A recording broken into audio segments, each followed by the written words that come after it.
Hello, everyone. Welcome to the Dixie Vodka postgame show. We are live here in the shadow of Jordan-Hare Stadium in Auburn, Alabama, where the Dawgs have lost to Auburn today by a final score of 40-17. My name is Brandon Adams. That is Jeff Sintel. And I don't have to tell you, that was a totally miserable experience.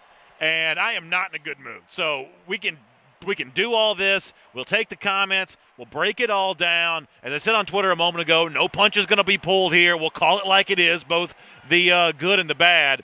But that was not what I expected today. Not what I saw coming. Not because I didn't think Auburn was good. I knew they were. But to see Georgia kind of shoot itself in the foot a lot today was a surprise that I just was not expecting. Hello, Jeff. Brandon, how are you, man? Not good. There's not a therapist couch over there. There's not anybody on this ledge is not too big, guys. But I guess I'm going to talk about this. Sure, we can say all the things. You can say Georgia could not run the ball. We could say everything is still in place for the Bulldogs. They will meet whichever team becomes the better of Auburn and Alabama for the SEC title. You can talk about the fact that Georgia had all those self-inflicted wounds, fumble by McCole Hardman, pass that wasn't caught by Riley Ridley. But you look at it, everything, Auburn controlled the lines of scrimmage. Big ups to Auburn, big ups to Kerryon Johnson. I think he carried that thing about 419 times today. Went big time in the yardage totals, and Georgia could not get a clean pocket for Jake Fromm to operate. Yeah. He was under duress a lot. And that kicker for Auburn, Daniel Carlson, I think that guy makes everything possible when it comes his way, man. Yeah, he's certainly a very good kicker, but I want to go back to something you said a moment ago, because for me, and we'll take your questions and comments all throughout the program here today, but I actually think the real issue for Georgia today, and you're going to harp on a lot of different things, and obviously we'll talk about the penalties, and you'll talk about McCole Hardman, the muffed punt there early in the third quarter. You'll talk about a lot of that kind of stuff.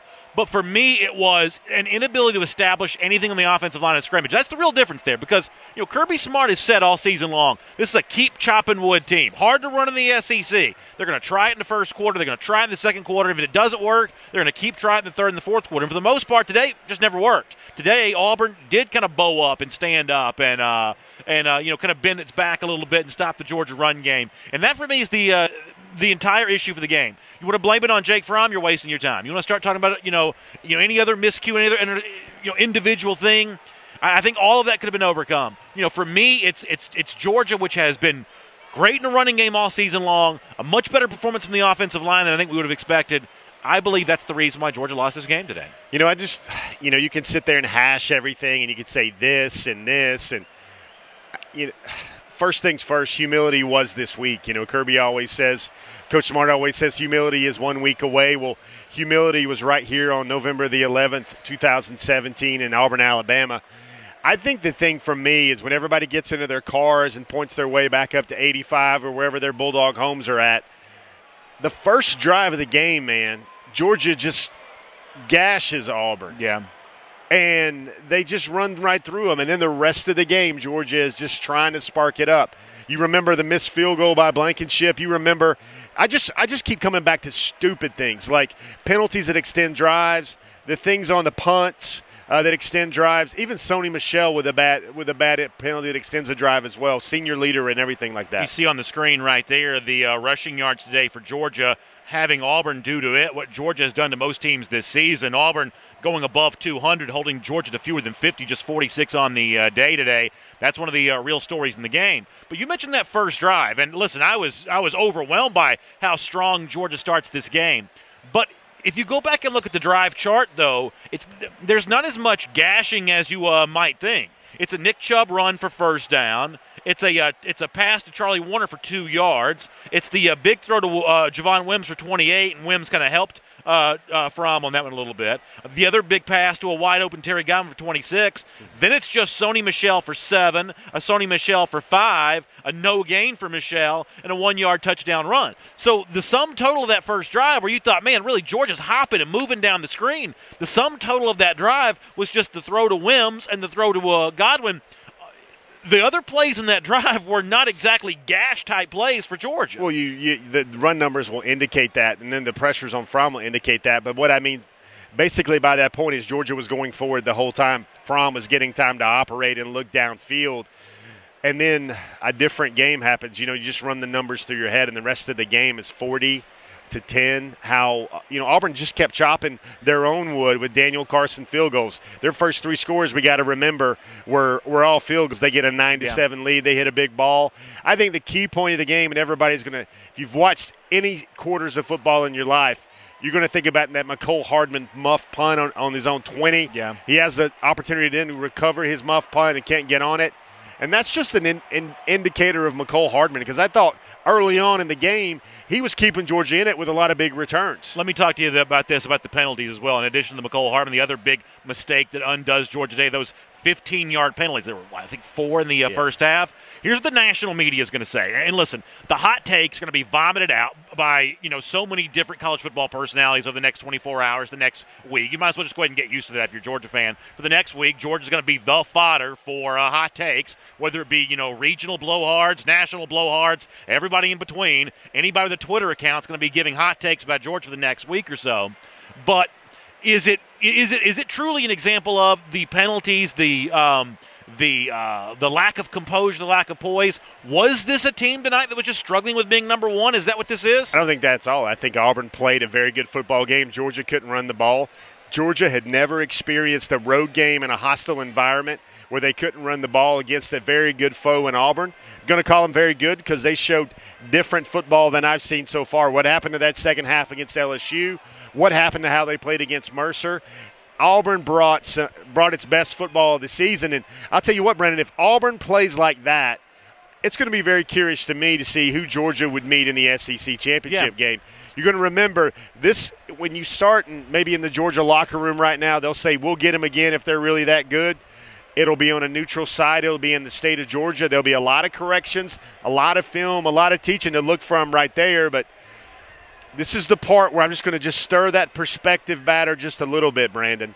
This is a team that is 9-1. I don't disagree. It will fall. I don't disagree. It will fall to maybe at the worst 6, 7, 8 in the polls, and they're going to have everything still in front of them.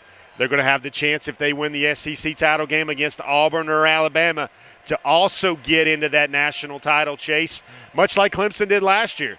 Nobody remembers Clemson had an egg on its face loss in that season a year ago. Lost to Pitt with Deshaun Watson, and then all their goals were still in place, and they won themselves a national title. But to me, I'm not pressing that national title button. I think this, to me, shows where Georgia was at. They were accelerated around their learning curve. You saw their line get beat up today. Georgia's offensive line did not look very good. Auburn's did. And there are things in this Georgia program that are not where they need to be yet. All right, let me hit a few of these questions and comments because a lot of people weighing in. Alan Frazier says, my question is, does a loss like this affect recruiting? It was just their first loss. I want the recruit train to keep rolling. Alan, I don't think it affects recruiting at all. And in fact, I think it's one of those issues that highlights just how much Georgia still needs to work in the recruiting trail. They're going to bring in some big offensive linemen to make, dominating along the line of scrimmage in future years be a little easier to do. They're going to bring in top flight wide receivers to have open targets for Fromm to throw to on a night like this. Not only does this loss not hurt recruiting, really this loss unfortunately highlights just how much Georgia still has to gain from its 2018-2019 recruiting classes, but you're obviously the expert. Yeah, I don't think this loss will hurt recruiting whatsoever. Like Brandon said, I'm just going to echo that. It's going to embellish Georgia's needs. It's going to embellish the spots where Georgia, despite that number one ranking and despite where Georgia stands right now and the polls are heading into this game, they still have clear holes. They do not have an elite secondary. They do not have an elite offensive line. They did start a freshman tackle, and I just got the feeling early in this game, Brandon. I saw a couple of plays. Even Andrew Thomas, who's been nothing but great this year. You got to remember he was matched up. He was matched up with Jeffrey Holland in a one-on-one situation. Yeah.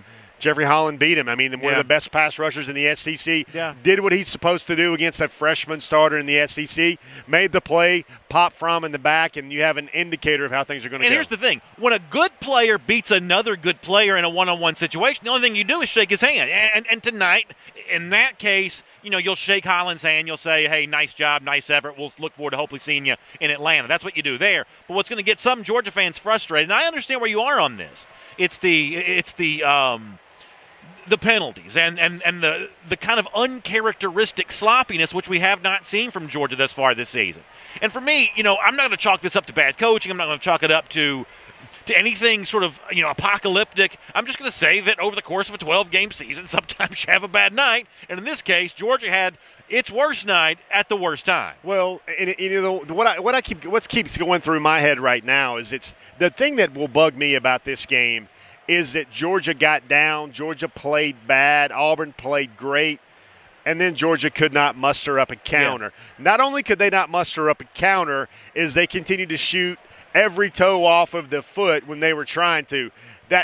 Those plays where they kept extending drives on punt, they kept extending drives. This was not a Georgia well-coached play within themselves type game, and you see a lot of games this year where Georgia did exactly that. Auburn could tee off on Young Fromm in the pocket, and maybe you want to just talk about everything. Maybe Swift needed to get involved a little bit more in the first half. He didn't really make but cameos early in the game, and also you just want to see Georgia. They were not getting a lot of separation, and they were not making the plays downfield. Everybody's going to point to this and this, but you just point to this. Auburn was simply the better team. I don't care if Ridley catches that ball. I don't care if McCole Hardman doesn't muff that punt. This was not a night where Georgia had everything clicking to beat a team like Auburn in that place. Let me reset here, tell you who we are, what we're doing. That's Jeff Sintel. My name is Brandon Adams of the Dixie Vodka post-game show. We are live here just in the shadow of Jordan-Hare Stadium, where Georgia's lost 40-17 tonight to the Auburn Tigers. We're brought to you by Dixie Vodka, the South's best-tasting vodka. Tonight's a great night to curl up and enjoy a Dixie Vodka cocktail. I think at this point in time we probably all use one after a bad loss by Georgia tonight and a bad performance. Wendell LaRue in the comment section saying that he thought the play calling for Georgia was too conservative. This is the same thing that we saw last year in that the play calling's always going to look weird. The play calling's always going to leave something to be desired when Georgia's not running the football. There's a philosophy in place here for Georgia. The philosophy is to run the football. So what some people in the comment section are going to call conservative play calling is Kirby Smart being committed to what has worked for Georgia all season long and what he has told us all. I mean, listen, this is not Kirby Smart catching us off guard here. Kirby Smart has told every single one of us that they are not abandoning the run at any point in any game. They're going to try it in the first half, and if it doesn't work, they're going to try it in the second half. It has nothing to do with not trusting Jake Fromm. It has nothing to do with any of that kind of stuff. That's what they do best. The bedrock foundation of this team, when it hoists a national championship trophy one day, the reason why they're going to get there is because they stay committed to the run. They don't abandon it. So, it seems like conservative play calling because it didn't work. But the real disappointment, the thing we all need to wrap our mind around is not that Jim Chaney made some sort of mistake. The stuff that Georgia has used all season long tonight just didn't work because, maybe Auburn's just pretty good or something. When you can't get the push up front, I don't care what you call. If you can't move that guy off the line, and Brandon, I thought you made a really good point here. I'm going to just crystal ball this whole stuff up right now. When Georgia has 5-star receivers and 5-star future NFL draft picks across the board, when they have an NFL prospect where everybody's calling for him at quarterback, they are going to run the football. Yeah. They're going to run the britches off of all their running backs and run the football because that's what Georgia does, period, point blank, everything else you want to talk about. I do want to remember this. Georgia plays its worst football game of the season. Yeah. It plays a sloppy game of the season, and all of the goals are still in place. Absolutely. That is such an important thing to bring up. And, we can talk about how far Georgia falls in the polls when the rankings come out on Tuesday night. But you want to look back at recent national championships. As you said, Clemson loses to Pitt last year. Alabama lost to Ole Miss the year before that. Year before that, played for national championship after having lost to Ole Miss again. Ohio State won the national championship in 2014. They lost to a bad Virginia Tech team. Auburn, the SEC champion in 2013, played for the national championship against Florida State. They got blown out on the road at LSU. So the idea that somehow what happened tonight, as bad as the score was, that it disqualifies Georgia, I just think is not respective of the recent history of college football, including, by the way, Georgia in 2012. Now, listen, a game that was as bad as not fun as this one in 2017 was the trip to Williams-Brice Stadium against South Carolina in 2012. Georgia lost that day about 38-7. Yeah. And then Georgia came within an eyelash of winning the national championship that season down to the wire against Alabama. So I am mad about what happened tonight because I wanted to see Georgia win. But I am not off the bandwagon whatsoever because I just rattled through the last half decade of college football. With the exception of Florida State in 2013, every team that we think of as great, they all toted a loss at some point in time. Yeah, historic teams nowadays. But, that's what the playoffs are for. This is not 1992 in Nebraska and Florida State and a wide right. You get another shot with the playoffs if you're really that good with all the conference championship games. I want to say a couple things. Number one, I did not expect this game at all. I was the guy on our broadcast last week that I thought South Carolina was going to be the tougher game. I thought that Georgia had shown the way they moved the ball on all those long 10-play drives against South Carolina. I thought Georgia would come in here and be able to hang with Auburn, pull out a game. I thought Georgia could run the ball on Auburn. That's obviously not happening tonight. I also want to bring up 1 point and 1 point only. Georgia is still going to play in the SEC East Championship as the SEC East champion in the championship game. And remember, this season got accelerated so much. But remember when all those prognosticators at the beginning of the year said Georgia, if you would have heard a pick that said Georgia will not lose its first game until Auburn, raise your hand, hit the button on the timeline and say, you got me there. I'm sure everybody on this feed would have taken Georgia 9-1 after the Auburn game. Really hard to remember that right now. I'm sure everybody's going to sit there and say, though. I mean, what you're saying is factually true. It's factually It just true. won't feel true until Tuesday. I mean, it's not you go to Waffle House, have dinner tonight, you sit around the campfire, drink a little Dixie vodka. Nothing that you just said is going to feel true then. But Tuesday morning, about the time you're eating lunch, that's going to feel true again. I don't know, man. I don't think this is going to feel better until Georgia beats Kentucky like 40-7 or something like that. And I'll tell you what, this stokes the fire of a big-time rivalry with Auburn. Now they just ignite the rivalry again. And remember, if Auburn plays like this, Kerryon Johnson runs like that, and they can run the ball on Alabama like that. And remember, the Iron Bowl is going to be right here. Yeah, it's not going to be at Bryant-Denny Stadium. Auburn can absolutely win that game. And so you know what? I think most Georgia fans would say, all right, Auburn, good stuff. Yeah. We'd love to see you again in Atlanta. Let me run through a lot of these comments. By the way, my dad, Charles Adams, checking in on the broadcast tonight. Happy Veterans Day to him, Vietnam veteran. Glad to have him on the program tonight. Thank you, sir. Vanessa Williams, Magyar says, love my dogs, bleed red and black. And Vanessa, I'm right there with you. Listen, as bad as this one is, you just sort of lick your wounds on this. You shake you shake the hand of the opponent tonight and get ready to come back and take care of Kentucky next week. Keep chopping that wood and get to Atlanta and hope for a rematch against these guys. Nick Simmons reminding us that humility always a week away. Kirby Smart said that a lot this season. Got a heavy dose of it tonight. Come back, practice, and finish strong.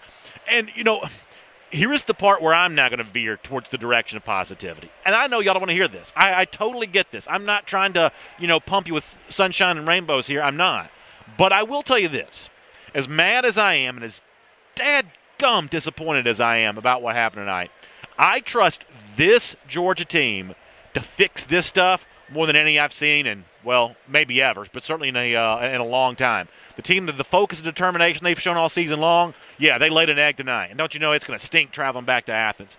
But, I mean, aren't y'all right there with me on that if there was ever a group that you've seen in Athens and however long you want to kind of go back into the past that has the ability to get back to work and buckle the chin strap extra tight, because I can only imagine what practice is going to be like this week. If there's ever a group that can do that, I trust this group to do it. So you can be two things at once. You can be absolutely disappointed and, even mad if you can be mad if you want to about a lot of different things.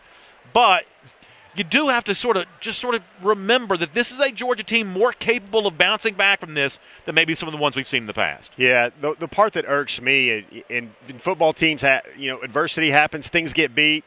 I'm just going to leave the cliches off to the side here. What bothers me is that there was not the fight. There was not the, okay, you got it rolling. Now let's come with our best football. Now let's make that. I'm not going to talk about that last, garbage time touchdown by Jake Fromm where he found Riley Ridley.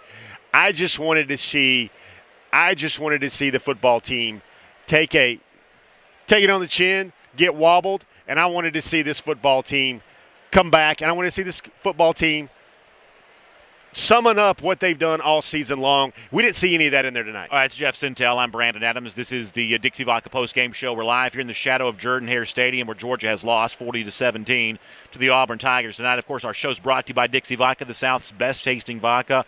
A lot of debate coming up in the next couple days about where Georgia's supposed to be ranked in the college football playoff top 25. That's the way it goes here in this part of the country. But in this part of the country, there is no debate about the South's best-tasting vodka. It is Dixie Vodka, and we love having them here with us on the Dixie Vodka postgame show in wins and in losses. And one of the notes that I had written down on my paper during the game, I don't write a lot of stuff down during the game, but I did sort of jot down one note because we talked about the opening touchdown drive for Georgia a little earlier in our show, and what I wondered was, what happened after that?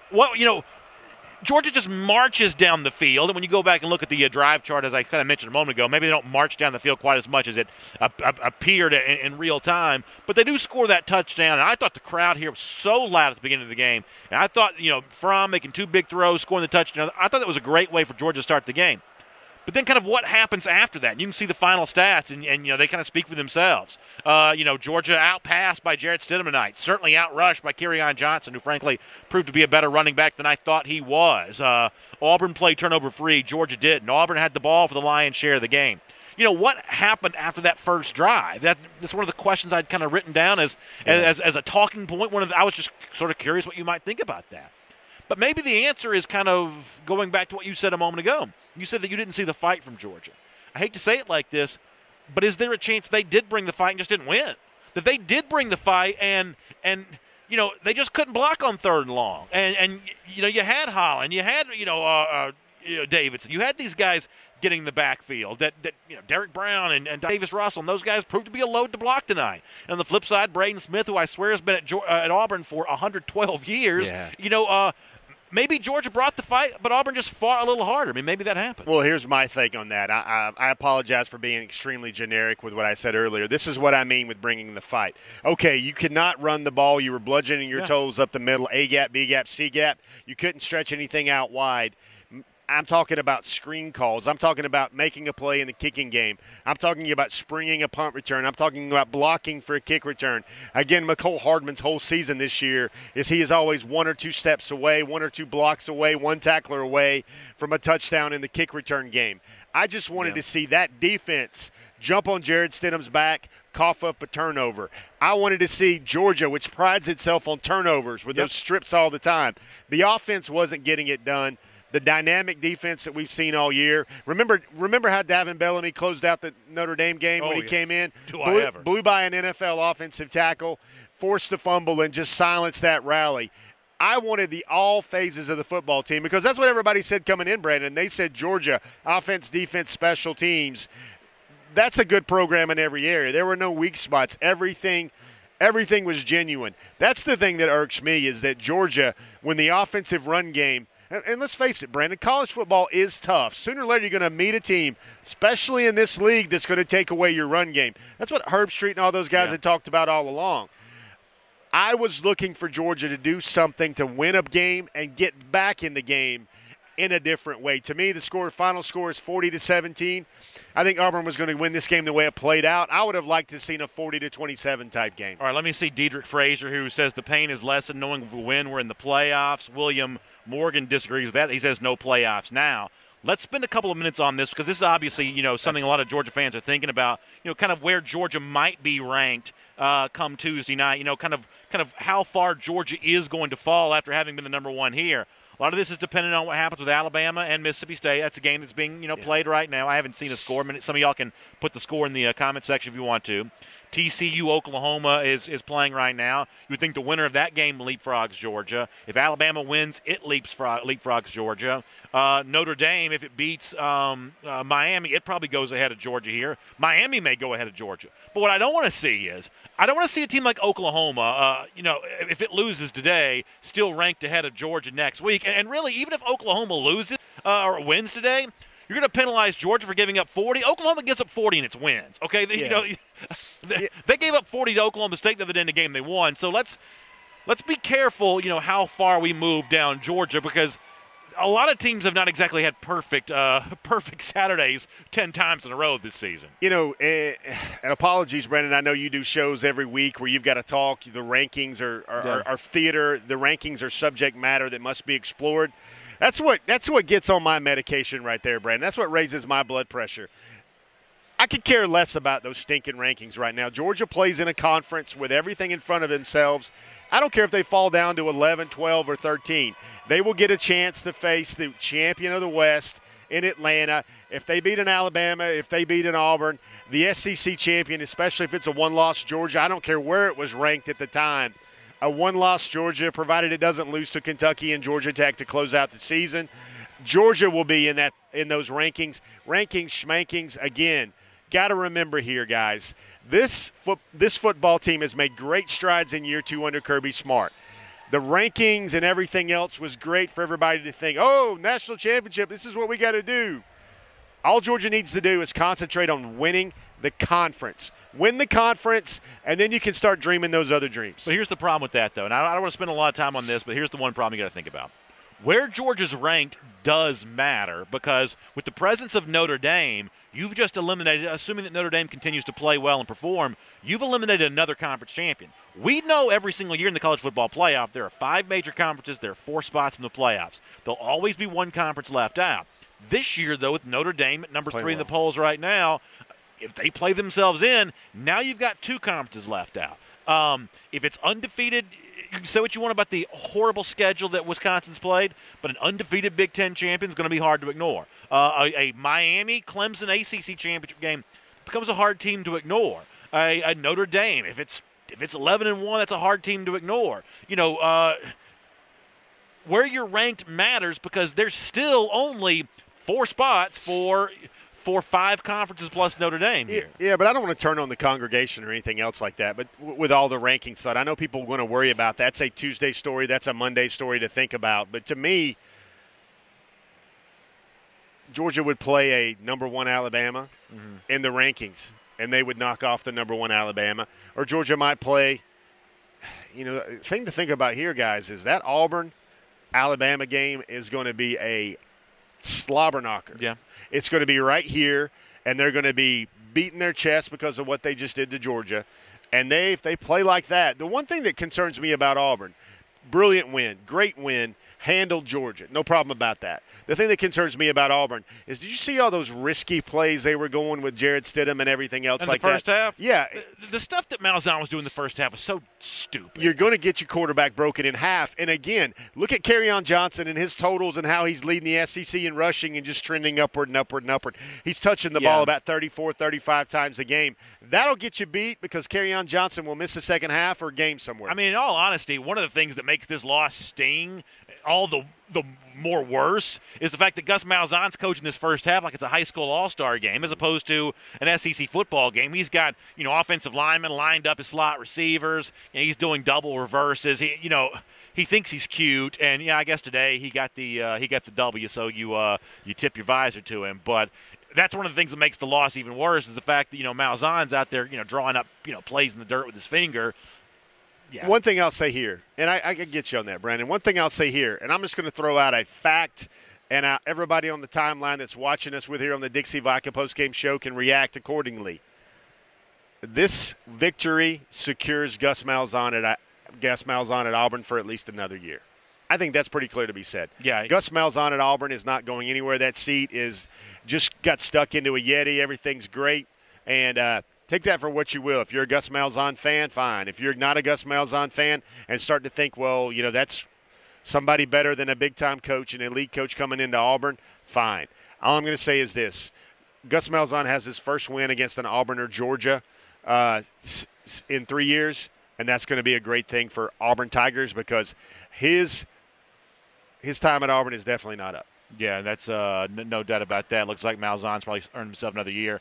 My name is Brandon Adams. That's Jeff Sintel. This is the Dixie Vodka post-game show. We're live here at Jordan-Hare Stadium. We're brought to you by Dixie Vodka, the South's best-tasting vodka. Good to have you with us on the program tonight. By the way, we talk about Dixie Vodka all the time. We say it, there is no debate about the South's best-tasting vodka. It is Dixie Vodka made in the South by folks from the South for people like you and me right here in the South. Let me get a few of the comments here. So Michelle Conley says the offensive coach play calling was awful. Looks like last year's play calling.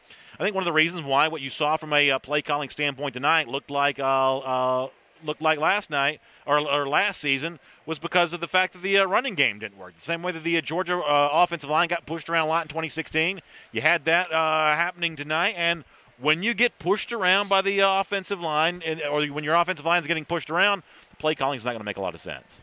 Can't run the football in this league, you're not going to win a lot of games, period. I think I'm seeing some comments from Kirby Smart. Auburn won the physical battle. Wasn't close. This one didn't even go to the judges' cards. Auburn won the physical battle, and when Georgia cannot run the ball, when they cannot get off with their freshman quarterback and those senior running backs in Sony Michel and Nick Chubb, when they can't do that, there are going to be nights like this one. Yeah, absolutely. Let me take a couple more comments here. Armand Rashad says he needs a couple shots of Dixie vodka. That's probably a pretty good thing to have tonight to keep you company. James Crump says Georgia's going to be ready for Kentucky and Georgia Tech. Georgia's got a better shot of beating Alabama in the SEC championship game than against Auburn. Listen, I think that I think that that Georgia can beat either one of those two teams. I mean, you know, what happened tonight is not the full story of exactly what Georgia is. I think Georgia can beat either one of those two teams. So I don't know that you have to cherry pick either an Alabama or an Auburn. I think in a neutral field at Mercedes-Benz Stadium, I think Georgia could win either one of those games. But it's just a matter of obviously finding a way to play better than Georgia played tonight. Yeah, and you know, here's what you'll see on Twitter, and I'm gonna call it right now. What you're gonna see on Twitter, you're gonna see on social media. Georgia's commitments are going to reinforce the message that they're happy to be there. They're thrilled to be a part of this 2018 recruiting class. There is great news on the way for this program going forward on the recruiting cycle for 2018. There are going to be more players coming into that program in the red and black that will